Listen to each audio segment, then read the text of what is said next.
Hi everybody. All right, so this week is week 3, which is kind of the most exciting week. I love week 3 because that's when we really get to talk about your next step after setting up your budgets and doing your emergency fund. Now we get to start tackling our debt. Now, obviously you want to go and try to find any extra money now once your emergency fund is fully funded. All that extra money that you have per month should go onto your debt. Now, how do you structure that so that it's best? Now, what Dave Ramsey does, and it's amazing. It's what really helped us to go and get so far ahead for our debt, is called the debt snowball method. Now, what he does is he ignores interest rates and stuff like that normally people will do often when they're trying to pay down debt. Is they'll go by their interest rates and just try to do the higher interest rates first, which in some ways makes sense. But they've actually discovered that psychologically, when you can go and have small wins and you can go and pay off debt really quickly, the quicker you can, the more motivated you are to pay off more. So what Dave Ramsey does, and I have the again, in the file section, I have the slip so that you can work out your debt snowball and list all your debts, is you want to list them from smallest to highest rather than with interest rate. If you have amounts that are pretty much the same, then go by interest rate and pick the higher interest rate to be above for the snowball. So what you do is you put them in your list of lowest debts to highest debts. And lowest debts could be even some little tiny things like maybe you owe money on like a store credit card, or maybe you have a small medical bill or something like, but you want to do your smallest ones first. Now those are the ones that you pay off first while you're paying off your minimum, while you're paying the minimum payment on all your other cards. You want to make sure that you're current and you're not going behind because you want to keep your credit good.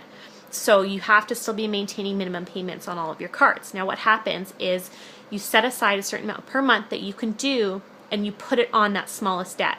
Now once that debt is gone, you pay off your next debt. But you don't just pay off your next debt. What you do is you take the money that you were paying on the first debt, you add it to the minimum payment for the second debt, and now you have a higher amount and you're starting the snowball. So now you have a higher amount that you can put on that card to get it paid off sooner. So now once that card's paid off, you can take that minimum payment that you were paying on there and that whole one and put it on the next payment. Now it's really important when you're doing this that you're not going and taking money away. This payment's going to get higher and higher that you're able to do with your credit cards when you have less and less payments that you're making. And it's important that you go and keep that money going because then you can get it down even faster. Because as I'll show you, I have a sample debt snowball that's in the files section that I've done underneath for you guys to see how it's done. But once you get to your third or fourth debt, depending how much money you're putting aside each month, you can be making $1,000 plus payments on your debt.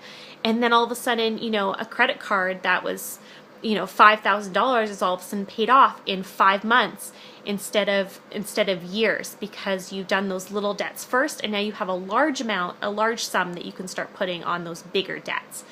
I hope that really makes sense to you guys. Like I said, I have a sample of what I'm talking about in the file section so you guys can really see. But we really want to give you guys those small wins so you can see that, hey, I can do it. Because I know how good it feels to pay off a card and then be like, oh my gosh, I can chop this up and it's gone. Rather than being like, okay, making payments, equal payments to every single card that I have. You could focus in on one and get it gone and then continue to do that, and it's going to motivate you to keep going.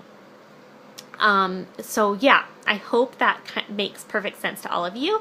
Please let me know again if you have any questions, and please share too if you guys are having success with this program and with how with the budgeting and with maybe even having savings for the first time and not having to turn to a credit card, or whatever your wins are, we would love to hear those in the group too as you go, because we're doing this group for that. We know how much it's helped us, and we just love this system, and so we love sharing it with you, and we'd love to hear your success stories too. So I hope you all have a fantastic week, and I will talk to you soon. Bye.